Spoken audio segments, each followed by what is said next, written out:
Simone Gbagbo en procès à Abidjan, l'ex-première dame s'est exprimée pour la première fois depuis son arrestation en 2011. Elle est accusée d'atteinte à la sûreté de l'État suite aux violences qui avaient suivi l'élection présidentielle. Alors Maureen Grisot, vous êtes la correspondante du Monde en Côte d'Ivoire. Vous avez assisté à l'audience. Comment est apparue Simone Gbagbo ?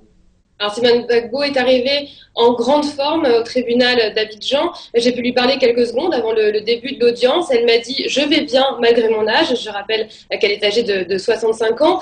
Alors Simone Gbagbo était impatiente de pouvoir enfin prendre la parole. À peu près de 4 ans après son arrestation, le 11 avril 2011, elle avait très envie de se défendre. Elle a donc été incisive.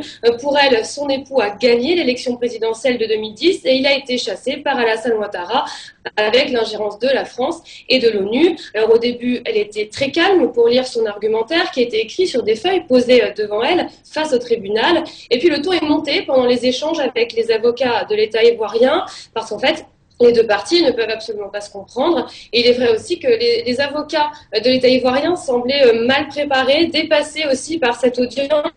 Souvent, leurs questions étaient plutôt des allusions. Et Simone Gbagbo en a profité en les interrompant, en leur conseillant même d'aller reprendre leur cours de droit, en refusant de leur répondre, en répétant « je l'ai déjà dit », mais surtout en demandant des preuves, des faits précis de ce qu'on lui reproche. Maureen, plusieurs témoins et experts se sont enchaînés à la barre. Quel portrait ont-ils dressé de l'ex-première dame ? Alors, les experts ne sont pas venus, mais ils avaient remis leurs expertises psychiatriques au tribunal. Alors, le psychiatre a décrit Simone Gbagbo comme paranoïaque, impulsive, passionnée ou encore autoritaire. Et les gendarmes qui l'avaient interrogée la présentent aussi comme ivre de pouvoir, extrémiste et haineuse. Alors, sur les 16 témoins initialement prévus, seulement 5 ont déposé, probablement pour une question de temps.